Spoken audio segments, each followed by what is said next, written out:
Thank you. Thank you very much. Then I still, honorable speakers, African Union Commission commissioners, former African heads of state and government, families of late leaders, African prospect leaders, distinguished participants, ladies and gentlemen. It brings me joy to address you this afternoon because meeting young African leaders gives me big hope for this continent and for upcoming generation.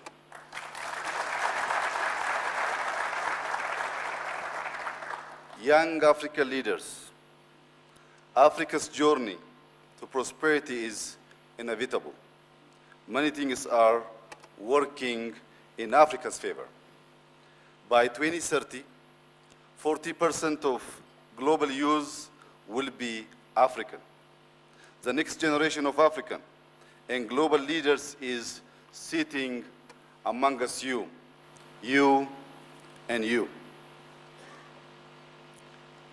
Africa's economic growth rate has ticked upward since the dawn of the new millennium. We are leapfrogging into the future at an accelerating rate. Startups, creative individuals,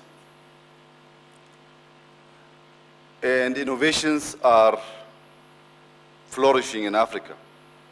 Technologies from Africa are spreading across the continent and beyond, tackling some of the continent's biggest challenges with homegrown technologies. Africa is embracing the fourth industrial revolution.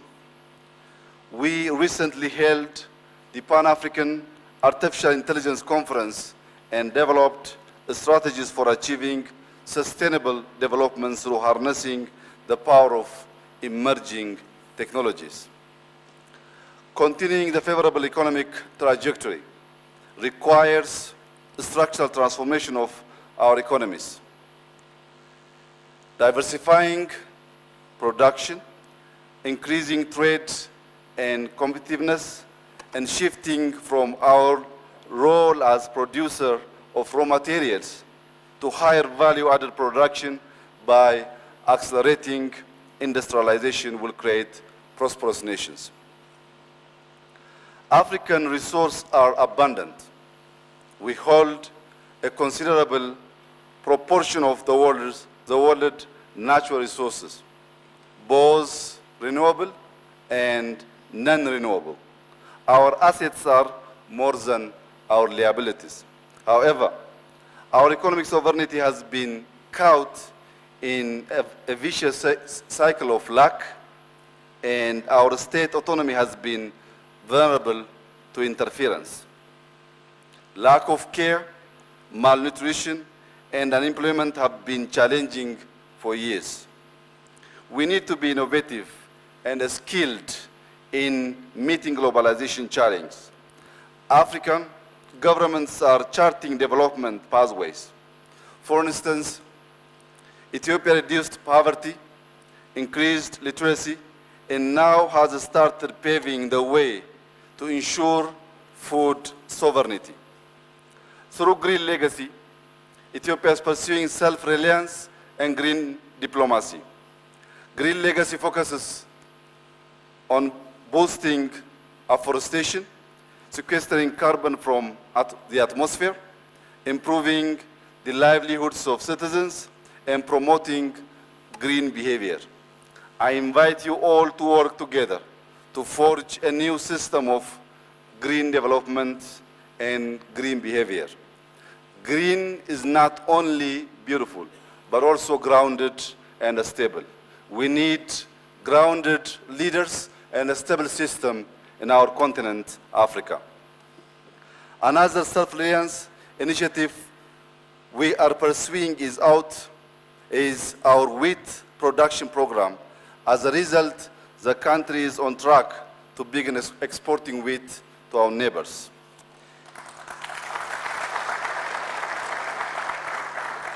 Young leaders, I dare you to reimagine your future, our future, Africa's future. Reimagine our future by shaping how the world perceives Africa. World views are a driver for transformation and prosperity.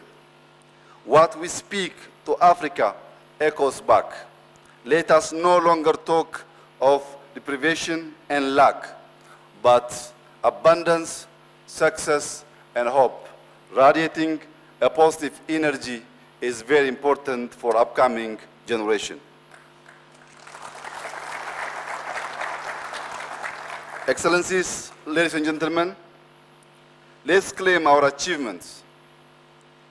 We see many young African entrepreneurs creating transformative solutions and continuing to be innovative in crucial sectors relevant to our continent. We need to nurture innovation and support innovators. Ethiopia has just inaugurated the first talent school to train young people on how to create, run, and manage businesses so that their creativity and efforts will bear fruit that will not only improve their lives but also benefit the entire region's economic gains. After all, education's utility is to anticipate and solve legitimate dilemmas on the ground and thus build the skills beyond the classroom. Skills development is essential for increased productivity, inclusive economic growth, and poverty reduction. Innovation is a core tenet in Ethiopia. We have recently inaugurated the first science museum where more than 500,000 visitors were awed and inspired by science. Excellencies, ladies and gentlemen, as Africans, we must stay on the path that our forefathers paved. Remarkable Pan-Africanists founded the OAU in 1963 to promote unity and solidarity among West African states, enable development and safeguard our continent's sovereignty and territorial integrity. This is an important reminder for you to be able to carry on the responsibilities set by the African Union Agenda 2063.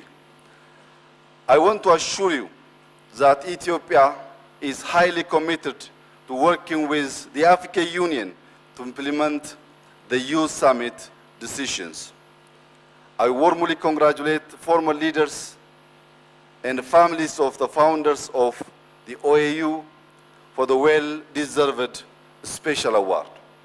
Thank you for coming home.